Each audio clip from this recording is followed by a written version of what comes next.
Good evening, Chandu. Good evening. May I introduce Chandu? He is Mr. Chandramohan. Chandramohan, എങ്ങനെയാണെന്ന് വെച്ചാൽ he is the schoolmate of Ishan and Sunena, who are my children. He was a few years senior to them. And Chandu is now the CEO of a popular international brand of beer called Malayalee. You can see that written on his t-shirt, you see. So, Chandu, yours is a success story, which I would like to know and I would like to share with others who want to become successful in life. Tell me something about this brand Malayalee beer. I mean, it's an accidental business. It actually started because we got stuck with the situation wherein I had to act soon. We had some rice shipments, like rice flake shipments, which got stuck because of the Russia-Ukraine war and price currency fluctuation. You mean this Russia-Ukraine war is just 4 years, right? Yes. So this started just 4 years ago? 3 years. It started in like around Feb 2022. That's when the war started. And the beer story starts actually in July. That's when we started brewing. And we went commercially from 2022 November. So this all happened because of a rice flake deal got collapsed. And we made this beer using the rice flakes which got stuck in Europe. That's how the whole Malayali thing starts. Okay, so you make this beer from rice. Normally I understand beer is made from barley, is that right? So we have, I mean, it's not like it's completely a rice beer like anything Japanese or Chinese. This is the usual thing, 4 components where it is water, maize, we are using maize, and malt, which we call it the malt, and the hops, the green leaf thing, which is the hops, and we add a bit of rice flakes with the normal beer combination. Okay, so Chandu, ഈ Malayali beer, just a little bit on that. So you have 2 strength, right? The power Malayali and normal Malayali. And the non-alcoholic Malayali. Non-alcoholic Malayali, which is 0%. Okay. Now, I understand from certain graph that your beer is one of the most rapidly expanding brand in Europe, outshining Kingfisher. Yeah. I came to know that. And that's a huge achievement in a span of 2.5 years. Congratulations. എനിക്ക് അറിയേണ്ടത് വേറൊരു കാര്യം you are just now turned 40 years, Yes. as I know. And you told me once that how old were you when you made that vow about millionaire or something? Yeah, I mean, I was like When, early 20, I mean, like late 20s, like 28. 28. Yeah. And let me ask you one thing. 28, what was your financial capability at that time? I was like I was earning like, if I would say in Indian rupees, maybe after tax, I would be earning like 2.5 lakhs a month. As a salary. എവിടെയായിരുന്നു അത്? In Poland, I was in Poland. In Poland. So you are in Poland. Yeah. So can you briefly tell me how from Bhavan's Calicut, how did you reach Poland? After Bhavans, I had done my degree in Calicut Arts College. And after degree, I chose to actually, I mean, it was like a usual decision where friends used to say that, okay, we'll go and study in UK. That was a trend at that time. And I did want to go to Robert Gordon in Scotland. That was the plan. And What course is that? Masters in management. Okay, like so you are interested MSc in management. Marketing, Okay. marketing management. Commerce background. I mean, I was never good at science or maths. So that's how it all happened. And I actually came to Cochin. There was an agency called Campus Abroad, and they were the people who were dealing in admission at that time. So I'd come here for an interview because these student scout had come down from Scotland. While waiting at the lobby, I just saw a poster which said, study in Spain, 5,000 euros. At that time, Robert Gordon was 6,500 pounds. And euro to this was like 5,000 euro was hardly 3,800 pounds. 5,000 euro for the entire course? Yeah. How many years is this course? 2 years. Okay. And this I calculated. But that excludes accommodation and food? Yeah. Okay. Just the So fees. that was the whole thought. That, okay, I got my loan passed for 6,500 on my offer anyway. So you had to take loan? Yeah, absolutely. Education loan. So Absolutely. you are not rich enough to afford your own education? Not at all, not at all. And not your family also not rich enough to support your education? Not at all. Okay. I mean, studying in India would have been a different cost, but going abroad is definitely a different cost. Okay. So my calculation simple was like, okay, Robert Gordon is 6,500 pounds, which is like 8,000 some euros, and this was hardly 5,000 euros. So anyway, the loan has passed and has come to the bank. Rather, I would pay this, go there with an extra 3,800 in my hand, so I could basically have a cushion to fall back on to literally explore and get into a better system rather than looking for a part-time job just the time when you land. So before you went to Spain, did you do any job or you were just No, finished I was your always a hustler. I was actually Bobby Chemmanu's PA at that time. Bobby Chemmanu's? Personal secretary. Oh, were you? Yes. Wow, I didn't. Bobby Chemmanu studied in Kirilam St. Thomas High School, where I studied. Oh, He that's was much nice. junior to me, of course. Okay, by the way. And that, so you went to Spain. Yeah. And then? And ended up in Spain. And then, അപ്പോൾ Bobby ചെമ്മണ്ണൂരിന്റെ assistant work ചെയ്യുമ്പോഴാണ് 2.5 lakhs. Allala, it wasn't when I was not 20 at that time. Okay. No, but even like when I was working with him, at that age I was earning 15,000 and all the expenses. And how old were you then? It's like finished, I think 18, no, 19, yeah, Okay. 19. Yeah, okay. Yeah. So that was, and more than that, like it was an experience to be Okay, with him fine. and Okay. being a personal secretary for a business guy. You learn a lot of things, unconventional methods of doing. He's unconventional, no doubt about I it. think like almost all business people are unconventional. Those who are successful. Yeah. Conventions don't succeed. No. Okay. There's nothing like that. Okay. There's no convention at all. Yes. On things. എന്നിട്ട് പറയൂ സ്പെയിനിലെത്തി. Yeah. Spain Lati and Spanish experience actually, Spanish experience was really great because I ended up in jail in 15 days. For what? As any student would do, the first thing you go is go check a part-time job. And like there are websites, local websites like Gumtree, Loco, there are different websites wherein people list, a lot of classifieds come in and there was a job offer. And being in Spain, not speaking Spanish or Catalan at that time, first thing what we do is check for international or English speaking jobs. So I checked for that and there was one ad which said that they require collection managers, no salary, only commission for first 3 months. And I applied for it and I got a 67-page document sent from UK, lot of conditions and everything, which looked like a proper docket. I signed, sent back, and the condition which they said is like they have a lot of clients in Europe, especially in Spain, and every individual client transferring them, they are losing X amount of percentage of bank transfer charges. Rather, they would want me to work as a collection agent who would collect all the money into So one physically pool. go and collect? No. No. Open an account in certain banks and they will send it to money there. And once I have it in there, all I had to do was send it further to wherever they require. So that's the job you started doing? Yeah. And I the police thought came like, to know that? No. The police and all was a different thing. I did that the first 3 days. The entire amount I still remember is like around 36,000 euros I collected and I re-forwarded, and 10% is 3,600 euros. Wow. The first thought came into my mind is like, this is good. I could go home every weekend and come back. I'm talking about flying from Spain to India and back. Foolish thoughts. Okay, the weekend passed. Monday, no email from the company. Tuesday, no email from the company. Wednesday, no email from the company. I thought like, it makes sense. You know, it's not that every day you're going to do so much and make 15,000 euro a month. Makes sense for me. But then I had to basically go to the bank to withdraw for buying groceries and paying up the rent for the next month and everything. I just went, and at that time there was no ATM card. There was basically a book like what we had, a passbook. Which year is this? 2006 not end. Okay, not long away. Okay. Sorry, 2007 Feb. Okay, that's fine. Okay. And so I put the book inside the machine, and I was like hearing a lot of printing going on, and the book comes out, which says 9 million euros fraudulent transference here. Oh. I understood that, okay, there is some sort of a mess I am in. So I went to the bank manager's cabin and I showed him the book and I said like, because he doesn't speak English, so he asked me to sit. And I remember he asking me, drink. And I said like, okay, orange juice. And he brought an orange juice to me.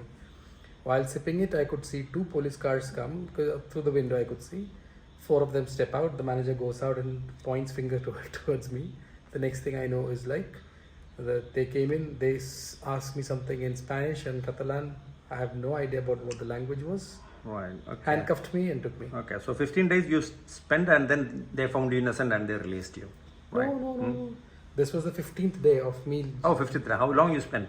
Where? In the jail? Yeah. 2 days. 2 days. Other than they found that you are innocent. Yeah, it's like the system there is, when they came in, they took me in the police car, and when I reached the station, they gave me a separate room to wait for a translator because I don't know the language. And translator came in and translator explained to me that there is a financial crime and you will be judged, or you will be taken to the court in 2 days. And in this 2 days, you will be transferred to an isolation facility, not necessarily a jail. Okay. The thing is, it's basically a room like a hotel room with a small window glass thing, but nothing to access, but you get food 4 times a day. like the tuna sandwich and green apple and everything. It was perfectly fine at that point. But still, going to a different country, Correct. And 15th day, and you have no contact with the world and you don't know anybody there. Correct. The first night I was like, I couldn't sleep, terrified, and I was thinking that the moment if I could get out of it, I'm going back to India, and that's it. Okay. But somehow the second day, I And thought, how old like, were you that time? I was I think 21. Okay, fine. So after that, so you came out and then you continued your course and you finished your course. That's business management. Okay, and then how did you end up in Poland? How did you end up? Poland is like, after I did all this what do you call, like, studies and everything, I joined a company called Leica Mobile. They're a SIM card company in India. They're known as Leica Productions. Their major business is basically SIM cards. So I was basically a sales guy initially, and then I grew on the ranks to the country admin, and from there when they had അപ്പോൾ ഈ 2.5 lakhs എന്നുള്ളത് ഏതാ sales manager sales person ആയിരിക്കുമ്പോൾ country admin country head ആവുമ്പോൾ അപ്പോൾ 2.5 lakhs is after tax. Yeah. After tax, okay. And അത് അതും അപ്പോഴും But the cost of living is higher in Spain compared to India. No, this was not in Spain. This was in Poland. In Spain, I was basically a country admin. At that time, I wasn't earning so much. Okay. I was like, literally, I did spend after studies, well, not after studies, after coming out, I took part-time study because I couldn't go back to the college. Okay. Because after when I came out after 2 days, first thing was like my bags and everything were kept out of my dorm. I lost the house, and college had said that you have 20 days to exit because we are cancelling your visa. Because the cops normally go and ask around about me everywhere.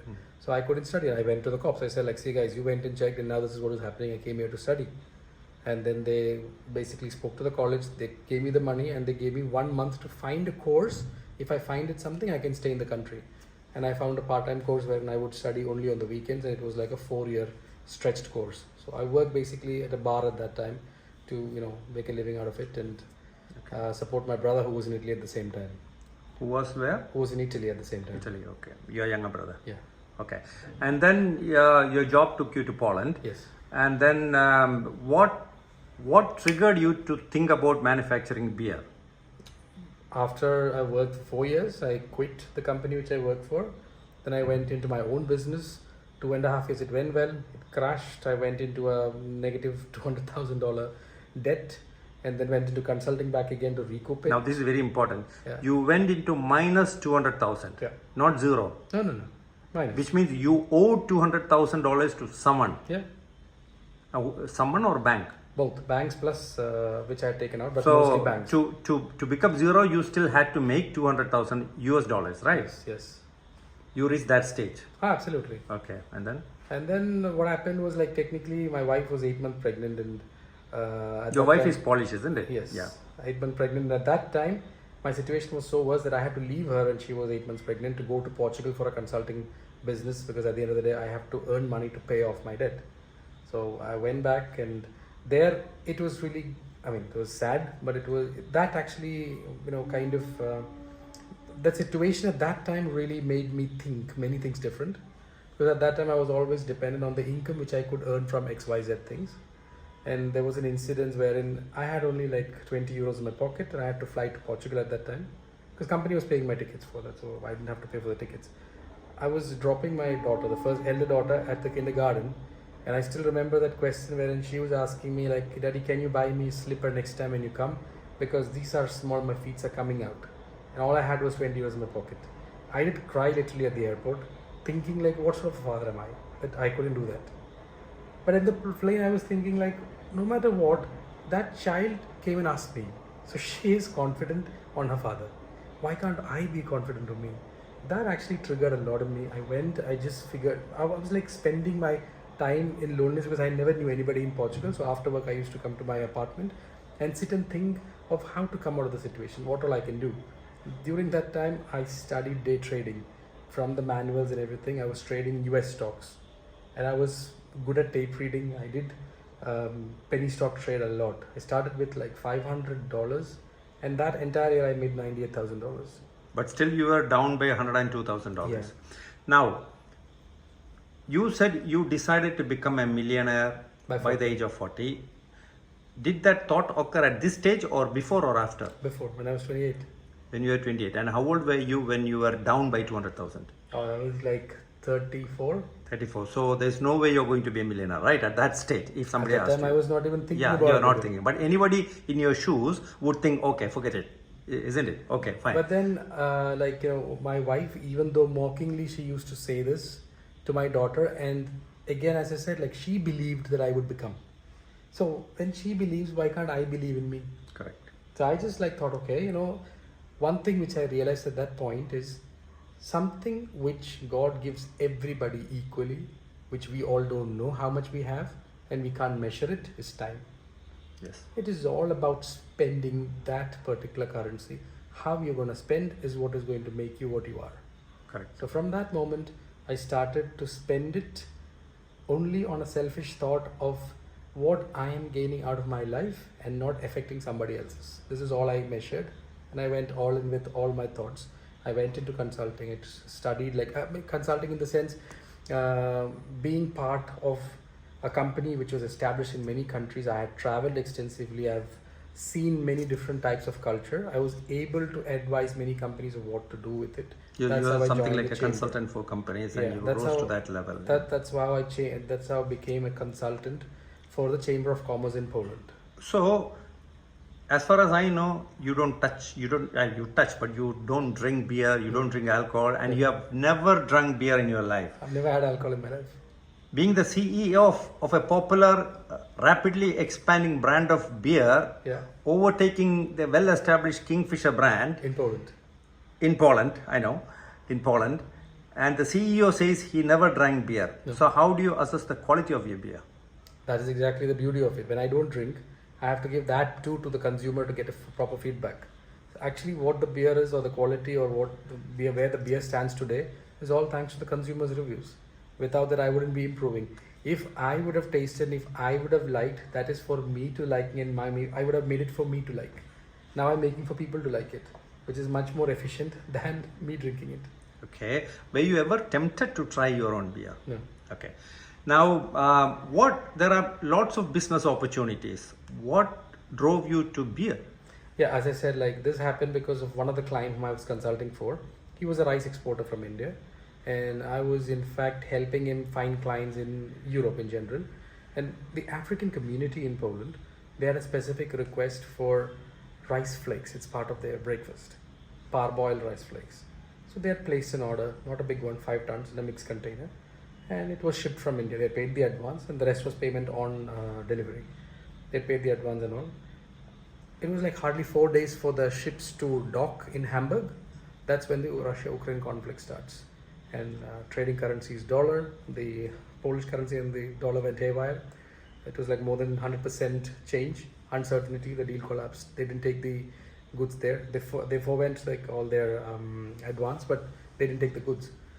What to do with 5 tons of rice flakes? I mean, you have to figure out something. Sending it back will affect your license fee, or the only other option is to leave it in storage. You're paying storage fee for something which might not even sell, and then dispose it off.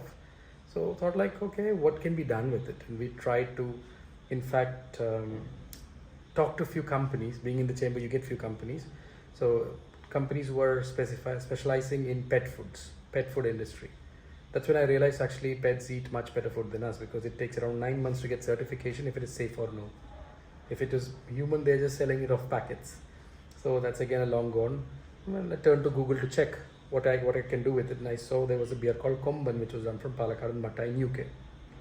And I went to a brewery in Palakkad and Matta. Yeah. Okay. So I approached a brewery in Poland asking if any possibility of that can be done with this rice flakes, and they said yes, you can do that, but the minimum order would be 4,000 liters. That is 8,000 bottles, when it's half a liter bottle for a beer. And there again, a solution is there, but then again there is a new situation is there that I have to sell beer now. But I went to the restaurants who I knew personally, and I said there is such a situation, so I will just give you bottles on X price and just sell it off for me. And there was no brand or anything. The brewery had the license. We were just using brewery stickers and selling it off to the restaurants. The restaurants started reordering the beer, and one restaurant guy even told me, he actually took a video of a review of a lady, that why she likes this beer, because people started asking for it when they got this, and they're reordering it. And she said this is so super light that she has not had anything super light like this. It's easy to drink, and it has a good aftertaste, and with food she doesn't feel bloated or there is no burp literally. That is what inspired, like, okay, maybe we have hit something, we could do that. And they said, why don't you do an Indian beer brand? There were already 7 of them in Poland at that point. So at this point, your beer did not have a brand name. No. Okay. So what was the brand name? It was Brovar Północna, which is the brewery's name with their sticker of a blue bear. I still remember that. Okay. And that's how, like, then the thought of doing a proper product came out. And when they said, like, why don't you come with an Indian beer brand, I was just sitting and thinking, like, if I put any Indian name just to make it sound Indian, I would become the 8th beer among 7 others sitting in the shelf.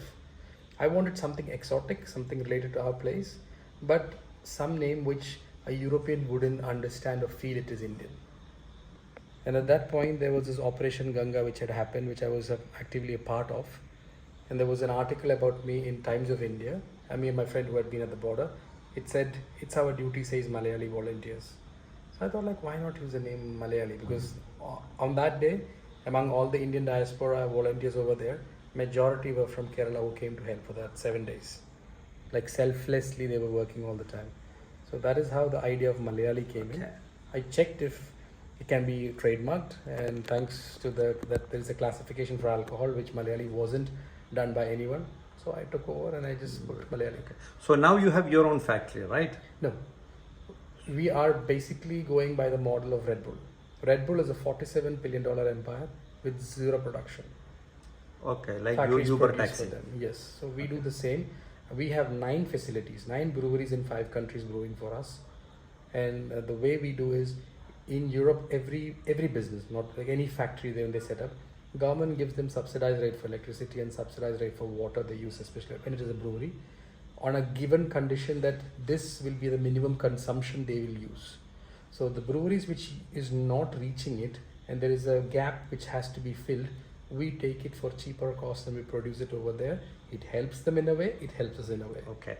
So now, Chandu, so I have to congratulate you on 2 aspects. Number 1, when you were age 20 or 21, you made a vow that by the age of 40, you will become a millionaire in US dollars.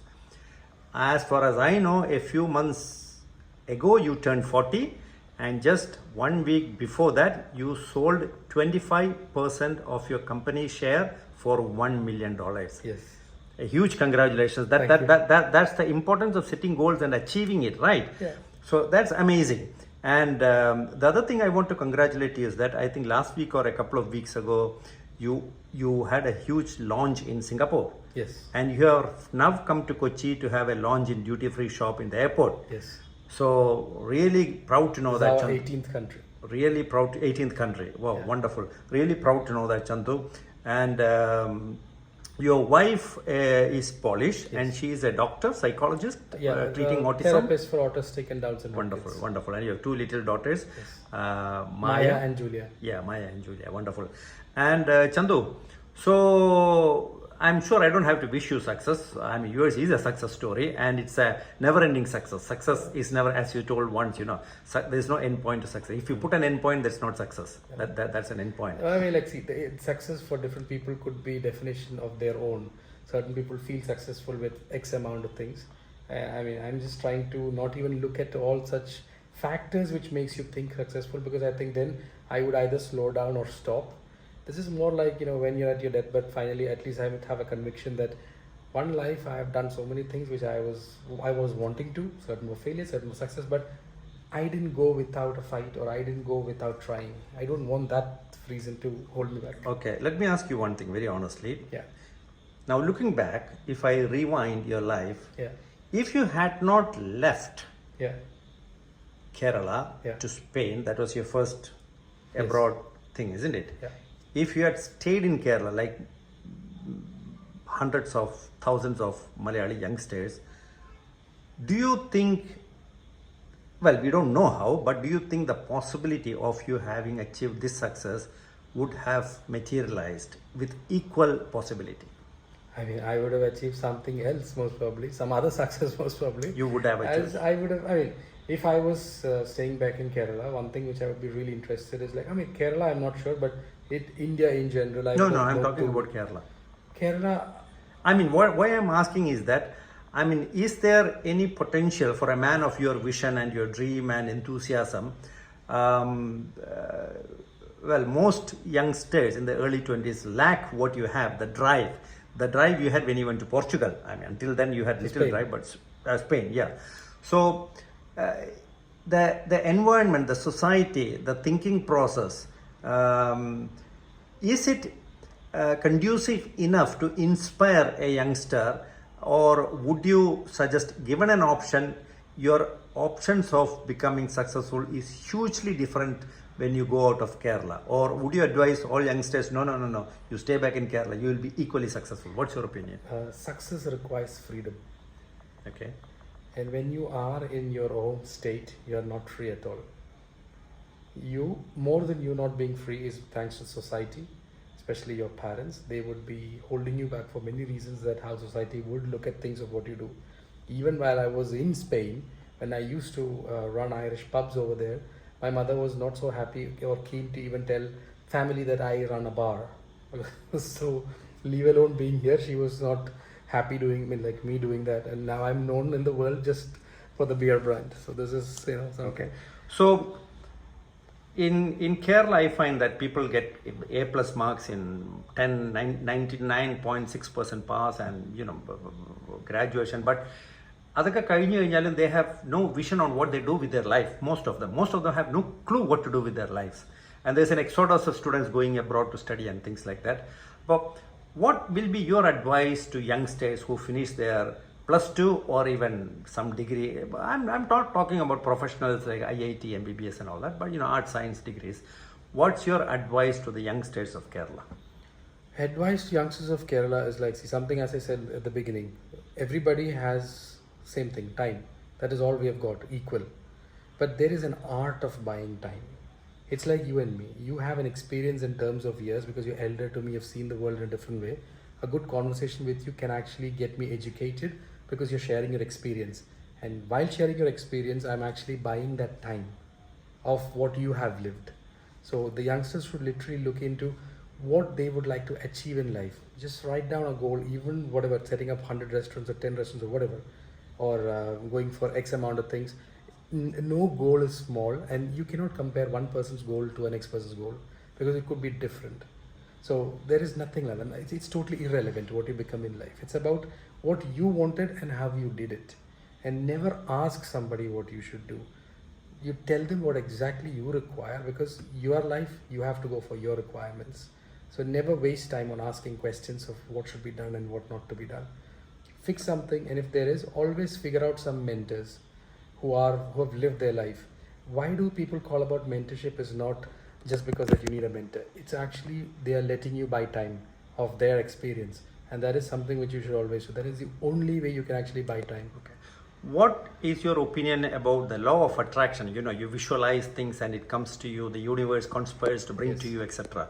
Do you think it works? 100%. Why? Because as I said, like, though when I wanted, or when I discussed with my wife, I said 40, being a millionaire is like a quote which I would have read somewhere. But then somewhere I got this feeling, and I got this wanting to it, and everything around, literally like every situation around me started going into that direction. That is only one instance in life. When I started the beer, the logo carried Mohanlal's caricature in a way, like glasses and mustache, the Ray-Ban glass and mustache. And at that time, I had this vision of giving this, or Mohanlal getting this product. This is something which I really wanted, like somehow to get to him, to give it. Not me myself, like even through somebody who knew me, if I could get the bottles to him. And as it happened, 4 months back, he himself called me or invited me to his house. We spent 2 hours at his house. Where, Chennai or Trivandrum? In Dubai. Dubai, okay. And I was able to give the bottles by myself to him. Wow. Which I had thought about it 2022 when I started the brand. So you visualized it and it materialized, the universe. Yes. Yeah. So you are encouraging everyone to apply the law of attraction. Absolutely. It certainly works. I vouch for it. It works for me also. Absolutely. It has worked for me. It will work for everyone. Actually, it works for everyone who doesn't believe it. Yes, because it doesn't happen to them. So they are also right. Exactly. Correct. Thank you, Chandu. Thank you. Thank you very much. Thanks for having and me. I'm sure your life will be an inspirational model for every youngsters in Kerala.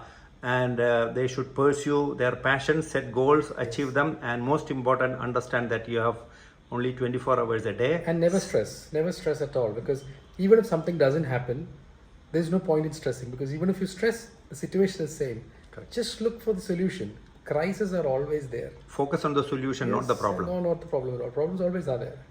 Thank you, It's to Chandu. solve. Thank you. God bless you. Bye. Thank you.